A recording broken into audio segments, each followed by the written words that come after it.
Y'all, the constitutional crisis, because I think this term is put out there a lot. And for the everyday person, it's like, this is esoteric. Like, what do I put my hands around with this whole crisis? And what does it mean? And how do I survive in it and through it? I would love, Angela, if you could just hit on like what constitutes this crisis. And then is there something about this crisis that is empowering to the people? Or is it just a tool for the person in power? The very simple answer for this is a constitutional crisis exists when one branch of government ignores another co-equal branch of government, full stop. And that's why I went into that, that ramble earlier about we were there and we were already just a stone's throw away, as you would say, from that. And I think with Donald Trump signing another executive order granting more authority to DOGE is exactly the problem. So, folks are saying that like, oh, well, they're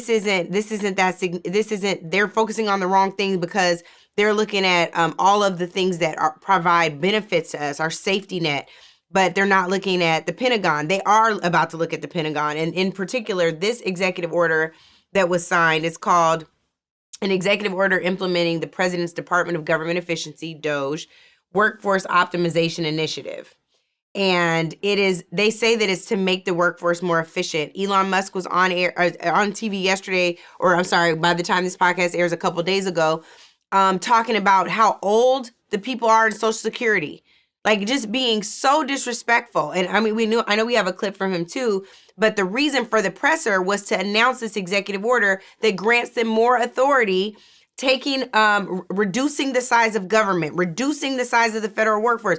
Do you all understand that he about to throw us not into a recession, a full-on depression? The number of people that aren't going to be able to afford groceries or gas.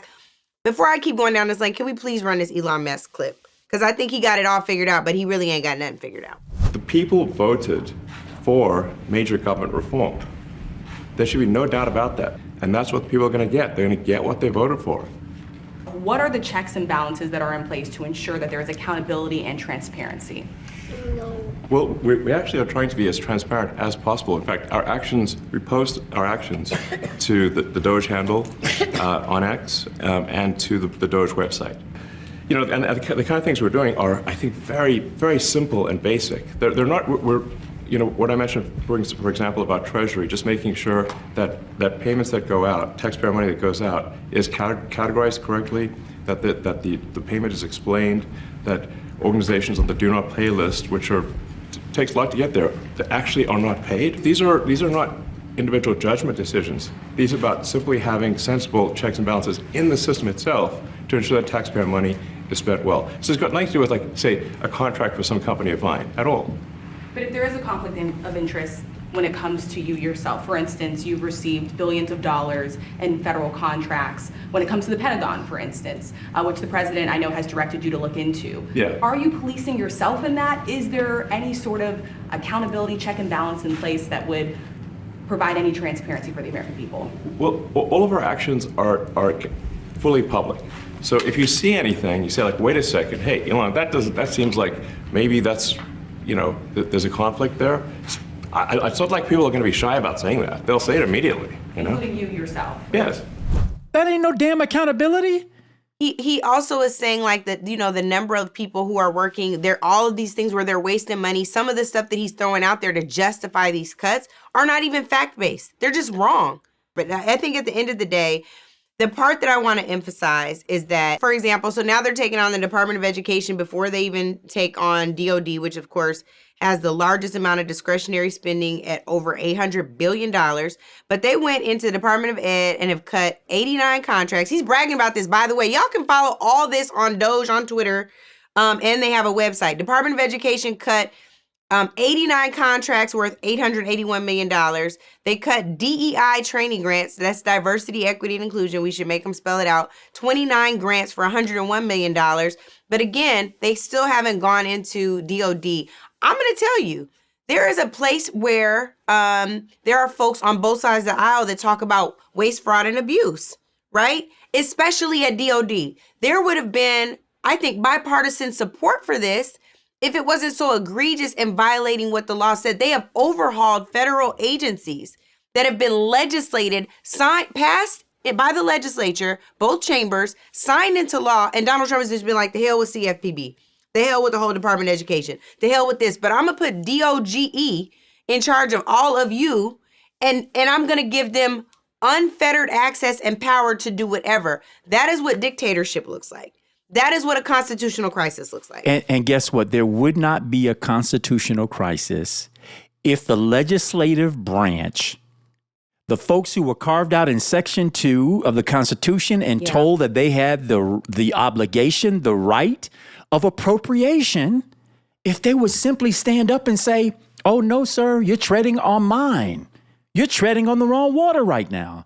This part, the bill that went through Congress that created this institution or created that agency or created that department, under which we then approved a budget that was eventually signed into law by the President of the United States, we've already told you where the money going. All you need to do is cut the check.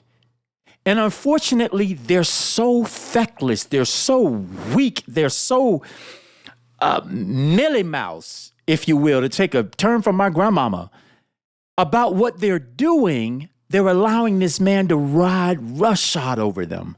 So if a lot of people, and I know this feels basic, and I apologize if you're on the listening end of this and are like, duh, but a lot of folks think that the presidency is a position set above.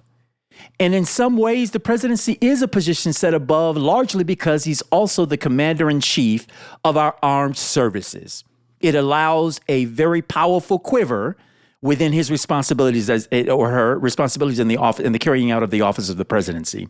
But the presidency, the executive branch, helmed by the president, is one branch of government that has to then negotiate with two other branches of government holding each other mutually accountable, which means the president can't Bigfoot the Congress. The Congress can't Bigfoot the president on its own. The courts can't Bigfoot everybody without some ability of checks and balances between the three. The checks and balances don't exist between the Senate and the House. Checks and balances refers to the check on power between the three different branches of government: judicial, legislative, and executive. And guess what the first branch of government is? The legislative branch. It was the first branch that the founders thought of. It was the first branch constituted before there was ever even a president selected. I say this to say, and I know it is in the weeds, y'all, but the reason why we ought to have umbrage for the way in which Donald Trump is going about his business is because he's not just doing it on his own. He's being allowed to do it by the legislative branch deciding to sit back seat and let him drive their bus. And we wouldn't be in this place if we didn't have members of Congress who were so weak when it comes to their job. It used to be that it was a nonpartisan issue. If you came after our branch, the branch unites against the branch that is attacking them.